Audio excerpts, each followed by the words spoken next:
Muy buenos días a todos los oyentes de Radio Renacer España y buenos días también a todos aquellos que nos escuchan a través de nuestro canal de YouTube de la Iglesia Renacer Evangelista Internacional. Yo soy Carlos Muñoz y tengo el privilegio de presentar su programa Buenos Días Señor, este programa que hacemos cada mañana para iniciar nuestros días en oración y por supuesto en meditación de la palabra de Dios. Aquí en este programa nos dedicamos a leer sistemáticamente toda la Biblia y a estudiar un pasaje de la Biblia, un capítulo de la Biblia cada día. A veces hacemos dos, de vez en cuando hacemos dos capítulos, pero la idea es que usted todos los días medite en un pasaje, en un capítulo. Recuerde que la Biblia es el alimento espiritual, la leche espiritual no adulterada que nos permite crecer para salvación, que nos da sabiduría, que nos ilumina la mente, que fortalece nuestro espíritu y que nos da fuerzas para enfrentar todo tipo de situaciones y todo tipo de problemas que se nos presentan. Es la única forma de usted poder enfrentarse a problemas, a situaciones, a tentaciones, a inconvenientes que tenga, es a través de la palabra. Por eso le invitamos a que cada día estudie las Escrituras. Por eso le invitamos a que cada día usted se sumerja en las Escrituras y aprenda a extraer de ella todos los nutrientes espirituales que necesitamos para vivir. Quiero invitarles a que vamos a la palabra de Dios. Bueno, antes de ir a la palabra de Dios, invitarles a que los que me están escuchando a través del YouTube, que se suscriban al canal, que escuchen este audio, este video hasta el final, que lo compartan a otras personas, a otros amigos, a compañeros, a todo el que más puedan y que nos ayuden así, de esa manera, a crecer y a ir ganando terreno en nuestro canal de YouTube. Vamos a la palabra de Dios entonces, al libro de Nehemías, al capítulo 13. Hoy estudiaremos el último capítulo de esta hermosa historia de Nehemías. Recuerde que hemos dicho que el libro de Esdras y el libro de Nehemías lo íbamos a considerar como uno solo. Y hoy, en este capítulo 13 nos encontramos en el final de esta historia en particular, pero también es el final de la historia cronológica que nos relata la Biblia sobre el pueblo de Israel en el Antiguo Testamento. Y vamos a mirar lo que dice el capítulo 13, después de que terminaron, de que consagraron el muro, de que hicieron todas las, de que se regocijaron, de que alabaron al Señor. Bueno, en el capítulo 13 vemos que la vida continuó, la vida sigue para el pueblo de Israel. La nueva vida, digámoslo así, el nuevo orden que habían ya establecido. Pero a pesar de todo, pues surgían problemas. A pesar de todo, en este nuevo orden, pues surgían problemas. Muchos a lo mejor pensarían, ya todo está bien, ya todo está organizado, ya todo está arreglado. Pero la verdad es que no es así. Aún en medio de esa confianza que tenían, pues habían cosas que había que corregir, habían cosas que problemas que había que solucionar en la marcha, en el camino, que si no se solucionan, esos pequeños problemas luego se va a convertir en un problema mucho mayor, mucho más grande. Eso es lo que pasa en el capítulo 13 del libro de Nehemías. Vamos a mirar lo que dice. Dice, aquel día se leyó en el libro de Moisés, y oyéndolo el pueblo, y fue hallado escrito en él que los amonitas y moabitas no debían entrar jamás en la congregación de Dios, por cuanto no salieron a recibir a los hijos de Israel con pan y agua, sino que dieron dinero a Balaam para que los maldijera. Mas nuestro Dios volvió la maldición en bendición. Cuando oyeron pues la ley, separaron de Israel a todos los mezclados con extranjeros. Y antes de esto, el sacerdote Eliasib, siendo jefe de la cámara de la casa de nuestro Dios, había emparentado con Tobías y le había hecho una gran cámara en la cual guardaban antes las ofrendas, el incienso, los utensilios, el diezmo del grano, del vino y del aceite, que estaba mandado dar a los levitas, a los cantores y a los porteros, y la ofrenda de los sacerdotes. Mas a todo esto yo no estaba en Jerusalén, porque en el año 32 de Artajerjes, rey de Babilonia, fui al rey, y al cabo de algunos días pedí permiso al rey para volver a Jerusalén. Y entonces supe del mal que había hecho Eliasib por consideración a Tobías, haciendo para él una cámara en los atrios de la casa de Dios. Y me dolió en gran manera, y arrojé todos los muebles de la casa de Tobías fuera de la cámara, y dije que limpiasen las cámaras, e hice volver allí los utensilios de la casa de Dios, las ofrendas y el incienso. Encontré asimismo que las porciones para los levitas no les habían sido dadas, y que los levitas y cantores que hacían el servicio habían huido cada uno a su heredad. Entonces reprendí a los oficiales y dije: ¿por qué está la casa de Dios abandonada? Y los reuní y los puse en sus puestos. Y todo Judá trajo el diezmo del grano, del vino y del aceite a los almacenes.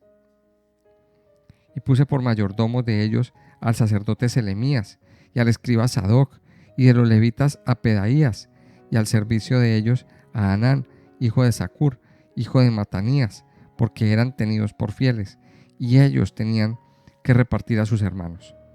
Acuérdate de mí, oh Dios, en orden a esto, y no borres mis misericordias que hice en la casa de mi Dios y en su servicio. Y aquellos días vi en Judá algunos que pisaban en lagares en el día de reposo, y que acarreaban haces y cargaban asnos con vino, y también de uvas, de higos, y de toda suerte de carga, y que traían a Jerusalén en día de reposo. Y los amonesté acerca del día en que vendían las provisiones. También había en la ciudad tirios que traían pescado y toda mercadería, y vendían en día de reposo a los hijos de Judá en Jerusalén. Y reprendí a los señores de Judá, y les dije: ¿qué mala cosa es esta que vosotros hacéis, profanando así el día de reposo? ¿No hicieron así vuestros padres, y trajo nuestro Dios todo este mal sobre nosotros y sobre esta ciudad? Y vosotros añadís ira sobre Israel, profanando el día de reposo. Sucedió pues que cuando iba oscureciendo a las puertas de Jerusalén, antes del día de reposo, dije que se cerrasen las puertas, y ordené que no las abriesen hasta después del día de reposo. Y puse a las puertas algunos de mis criados, para que en día de reposo no introdujeran carga. Y se quedaron fuera de Jerusalén una y dos veces los negociantes y los que vendían toda especie de mercancía.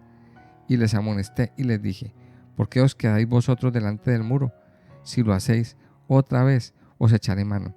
Desde entonces no vinieron en día de reposo. Y dije a los levitas que se purificasen y viniesen a guardar las puertas, para santificar el día de reposo. También por esto, acuérdate de mí, oh Dios mío, y perdóname según la grandeza de tu misericordia. Vi asimismo en aquellos días a judíos que habían tomado mujeres de Asdod, amonitas y moabitas, y la mitad de sus hijos hablaban la lengua de Asdod, porque no sabían hablar judaico, sino que hablaban conforme a la lengua de cada pueblo. Y reñí con ellos, y los maldije, y herí a algunos de ellos, y les arranqué los cabellos, y les hice jurar diciendo: no daréis vuestras hijas a sus hijos, y no tomaréis de sus hijas para vuestros hijos, ni para vosotros mismos. ¿No pecó por esto Salomón, rey de Israel? Bien que en muchas naciones no hubo rey como él, que era amado de su Dios, y Dios lo había puesto por rey sobre todo Israel. Aún a él le hicieron pecar las mujeres extranjeras. Y obedeceremos a vosotros para cometer todo este mal tan grande de prevaricar contra nuestro Dios, tomando mujeres extranjeras. Y uno de los hijos de Joiada, hijo del sumo sacerdote Eliasib, era yerno de Sanbalat, horonita. Por tanto lo ahuyenté de mí. Acuérdate de ellos, Dios mío, contra los que contaminan el sacerdocio y el pacto del sacerdocio de los levitas.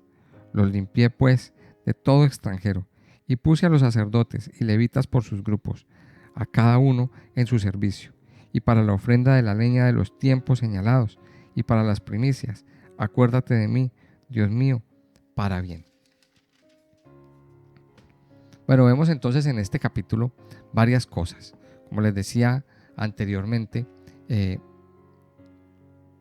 habían acabado de terminar, de consagrar el muro, estaban reiniciando una nueva vida, un nuevo estilo de vida en cautividad. Recuerde que el proceso de reconstrucción fue bastante largo, y no solamente reconstrucción de reconstruir una infraestructura en la ciudad, sino la reconstrucción espiritual, el cerrar viejas heridas, el, el dejar atrás costumbres babilónicas y todo esto. Reiniciar es muy difícil, mis amados, pero siempre cuando vamos de la mano de Dios, pues el Señor nos ayuda a tener un buen reinicio. Recuerde que era la reconstrucción después de las ruinas. Yo les daba el ejemplo el día de ayer de lo que sucede después de la guerra, por ejemplo. Cómo con una guerra una ciudad o un pueblo o un país queda totalmente devastado. Y la posguerra viene la etapa de reconstrucción, la etapa donde hay que empezar a levantarlo todo de nuevo, donde hay que sacar el escombro y volver a generar una estructura o nuevas estructuras. Ahora, la parte más complicada de la guerra es cerrar las heridas, o de la posguerra más bien, es cerrar las heridas emocionales, las heridas que quedan después o sea, que quedan por los traumas de la guerra. Pues así mismo sucedió aquí. En este caso no hubo una guerra en sí, pero sí se debían recuperar y retomar nuevamente la vida espiritual. Ahora,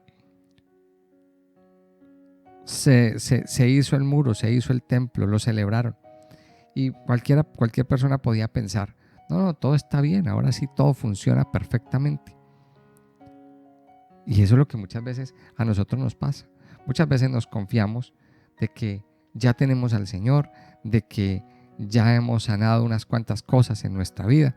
Ahora todo está bien, sigamos adelante. Pero en el fondo todavía siguen pasando cosas. Todavía siguen sucediendo situaciones en nuestra vida a las que le tenemos que prestar atención. Todavía hay situaciones que tienen que ser resueltas y no podemos descuidarnos. Y eso fue lo que pasó en este caso. No sé cuántos años pasaron desde el capítulo 12 al capítulo 13. Varios años. Y dice que un día se leyó en el libro de la ley, o sea, estaban estudiando la palabra de Dios, estaban estudiando lo que dice la Biblia y encontraron un mandamiento, encontraron un detalle, y dice que fue hallado escrito en el libro que los amonitas y moabitas no debían entrar jamás en la congregación de Dios. Y resulta que la congregación estaba llena de moabitas y de amonitas. Ahora, parece ser que se habían casado. Muchas personas tenían aún matrimonios mixtos. Y dice aquí que cuando oyeron pues la ley, separaron de Israel a todos los mezclados con extranjeros. Es decir, separaron de Israel a todas estas personas. Y aquí viene una gran enseñanza. Mire, hay cosas que no debemos consentir en nuestra vida. Hay cosas que no debemos ni siquiera pensar en tenerlas. Y hay cosas que tenemos que sacar de nuestra vida aquí. Y aquí la primera enseñanza que nos encontramos en este relato.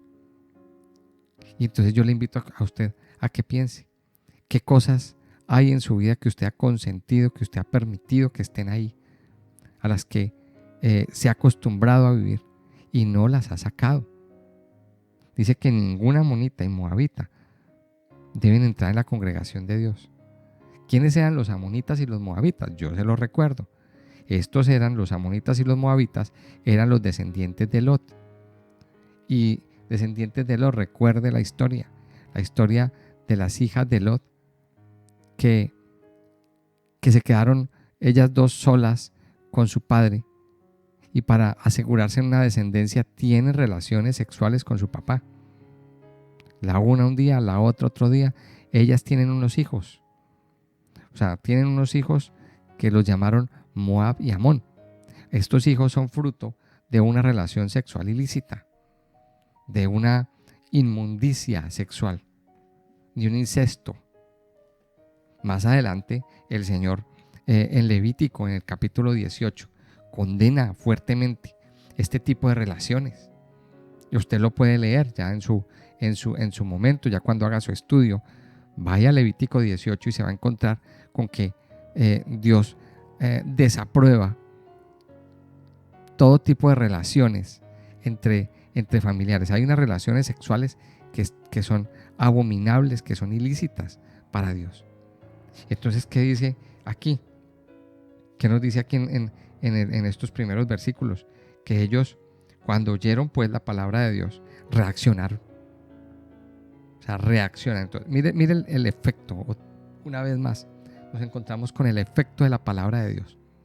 El efecto que debe causar el estudiar y el dejarse confrontar por la palabra. Cuando usted y yo nos dejamos confrontar por la palabra de Dios, esa palabra tiene que causar en nosotros un efecto y ayudarnos a reaccionar, a cambiar cosas, a quitar cosas de nuestra vida, a quitar cosas que nos están perjudicando. Ellos reaccionaron. ¿Y qué hicieron? Separaron de Israel a todos los mezclados con extranjeros. Luego sucedió otra cosa. Luego sucedió otra situación. Dice que el sacerdote Eliasib se había emparentado con un hombre llamado Tobías. Tobías pues es uno de los que aparece al principio del libro, de los contradictorios a Nehemías, de esos enemigos que le hicieron la guerra, que le hicieron que le hicieron hasta para vender a Nehemías. Y dice que este hombre, Eliasib, el sacerdote Eliasib, emparentó con Tobías y le hace una habitación en el templo. Le cede una habitación para que viva, para que Tobías, una persona con un corazón malo, retorcido, con un corazón no muy bueno, viva dentro del templo. Ahora aquí Eliasib, el sacerdote Eliasib, comete un grave error, porque el templo no era para eso. Así Tobías hubiera sido buena persona, así Tobías hubiera sido muy fiel, muy santo, no importa cómo hubiera sido, el sacerdote Eliasib comete un error y mete a una persona a vivir al templo, desplaza las cosas del templo para que este hombre venga y tenga esta cámara por casa. Y aquí vemos también otra enseñanza, otra poderosa enseñanza. Una vez más, vamos a lo mismo. ¿Qué cosa está dejando meter usted a su vida? Este hombre, Eliasib, le cedió un espacio de la casa de Dios. Desplazó las cosas de Dios para meter a vivir allí a un hombre. Y parece ser que tenía dentro de su casa un hombre con un corazón dañado para el Señor. Un hombre que quería hacer daño, que no vivía en santidad. Y el problema no es que viva o no vive en santidad, el problema es que Eliasib desobedeció la palabra de Dios. La casa de Dios no era para eso. Entonces miremos aquí otra enseñanza. Recuerde que nuestra vida es templo del Espíritu Santo. Que nuestra vida, que somos el templo, que en nuestra vida debe habitar el Señor. Nuestra vida fue hecha para que Dios habite en nuestro interior, en cada parte de nuestra vida. Dice que el templo tenía muchas cámaras. Pues imagínese que su vida, su alma, su corazón, su espíritu, tiene también muchos rincones, muchas cámaras, muchos lugares donde almacenar la palabra, donde almacenar los tesoros, donde almacenar las riquezas de la palabra de Dios, de la sabiduría de Dios. No le ceda terrenos al enemigo. No le abra cámaras, no desplace a Dios de su vida para cederle una habitación a cosas que no glorifican a Dios. Creo que esa es la enseñanza que nos está dando hoy este pasaje. Que a pesar de que a lo mejor creemos que todo está bien, hay cosas que no andan bien y tenemos que corregirlas. Ahora, ¿qué hizo? ¿Qué más pasó? Aquí sucedió, le hace un reclamo más adelante a los siervos, a los oficiales, y les dice, Nehemías viene y le reclama y les dice, ¿por qué no le dio, la porción que se merecía a los levitas? Los levitas se están yendo, los levitas están abandonando su labor. Recuerde que los levitas y los cantores estaban puestos ahí para alabar y para adorar a Dios. Pero esos levitas estaban muriéndose de hambre. No tenían el sustento porque los oficiales encargados no les estaban dando el sustento. No les estaban dando la ración que le correspondía. Y dice que esos levitas estaban abandonando y se estaban yendo a otros lados, a otros lugares. Y aquí Nehemías le hace un reclamo en el versículo 11. Entonces reprendí a los oficiales y dije, ¿por qué está la casa de Dios abandonada? Y los reuní y los puse en sus puestos. O sea, en otras palabras, le riñó. Pero mira el reclamo. ¿Por qué está la casa de Dios abandonada? Mire el reclamo que le hace a los oficiales, a los líderes, a las personas que estaban a cargo. Y a lo mejor es el reclamo que Dios nos hace hoy. Y es el reclamo que creo que va de la mano de lo que dice Malaquías.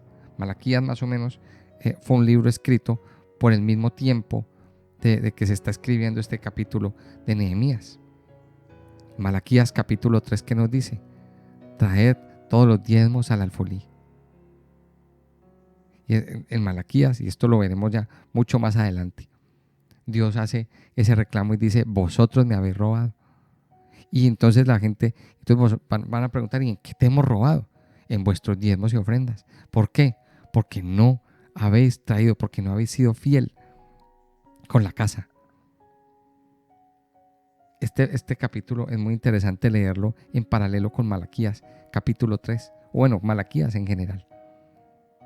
Mire, mis amados, hay cosas que hay que corregir. Hay cosas que tenemos que tomar correctivos en nuestra vida. Tomar correctivos en nuestro interior. No pensemos que las cosas están bien como mucha gente piensa. Ya recibimos al Señor, ya cambiamos 3, 4 cosas en nuestra vida, vamos a la iglesia, leemos la Biblia, pero hay cosas que tenemos que seguir cambiando día tras día. Día tras día tenemos que seguir revisándonos. Día tras día tenemos que seguir examinándonos con el Señor, sometiendo nuestra vida al Señor, no cediéndole terrenos, no cediéndole lugares. Mire, volviendo al tema de la cámara que le hicieron a este hombre Tobías. Mire lo que hizo Nehemías. Fíjese usted en las reacciones de Nehemías. Vamos a poner el ojo ahí. ¿Qué hizo Nehemías? Nehemías sacó a ese hombre con sus enseres. Le sacó todos sus, como se dice el dicho popular, le sacó todas sus cositas a la calle. ¿Por qué no? Y mandó consagrar el templo. Lo mandó limpiar, lo mandó santificar. Mire que esto es importante. Mis amados, cuánto desorden se ha generado en el corazón. Ahora tenemos que corregirlo. Desorden en que le hemos cedido cosas al enemigo, en que le hemos cedido terrenos al enemigo. Desorden en cuanto a que le hemos infringido la ley, hemos admitido cosas que a Dios no le gustan, que a Dios no le convienen. Hemos infringido leyes, hemos pasado por encima de mandamientos. No podemos pensar que todo está bien. Aquí tenemos que tomar correctivos. Si seguimos estudiando el pasaje, aquí nos damos cuenta de que Nehemías tomó determinaciones, tomó decisiones. Habían unas personas que venían a vender justo en el día de reposo. Pues Nehemías los dejó fuera, le cerró la puerta y les dijo: el día de reposo aquí no venden, aquí no entran. Mire, me llama mucho la atención que Nehemías fue un líder determinante, un líder muy determinado, de mucha decisión, de mucho carácter. Y ese es el carácter que se tiene que formar en nosotros, como hijos de Dios, como temerosos de Dios. Y termina el libro de Nehemías.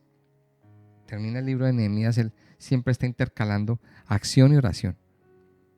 O sea, era un hombre que no paraba. Oraba, pero también actuaba. Y es la lección más grande que podemos entender de o recibir más bien, de este libro. Nehemías era un hombre de acción y oración. No se quedaba solamente orando. No actuaba porque sí. Había un equilibrio entre lo que oraba y lo que actuaba, las decisiones que tomaba. En conclusión, bueno, aquí termina la historia cronológica que se inició en el libro del Génesis. O sea, ya a partir de aquí, pues no tenemos más historia cronológica. ¿Qué sigue? ¿Qué seguiría? Pues la historia que sigue, pues a nivel de Biblia, pues es la historia de los macabeos, pero yo le voy a contar más o menos. Aquí estábamos en el reinado de los persas. Babilonia ya había pasado hace mucho rato. Después de los persas vinieron los griegos con Alejandro Magno a la cabeza. Y este hombre pues tuvo mucho dominio. Igual la tierra de Israel estuvo bajo el dominio griego. A la muerte de Alejandro Magno lo sucede, Alejandro Magno muere sin hijos, pero entonces le deja la herencia, reparte toda esa tierra en 4 de sus generales. Uno de ellos se llamó Antíoco Epifanes, que él viene a querer dominar toda la tierra de Israel, y viene a querer ejercer un dominio dictatorial, digámoslo así, de querer imponer por la fuerza sus ideas, su ideología, la idolatría, y eso al pueblo de Israel no le gusta. No le gusta porque rompen con la ideología espiritual que tenían y que tienen. Recuerde que el pueblo de Israel es pueblo de un solo Dios, que adora a Dios, que no adora imágenes, que no adora estatuas ni nada de eso.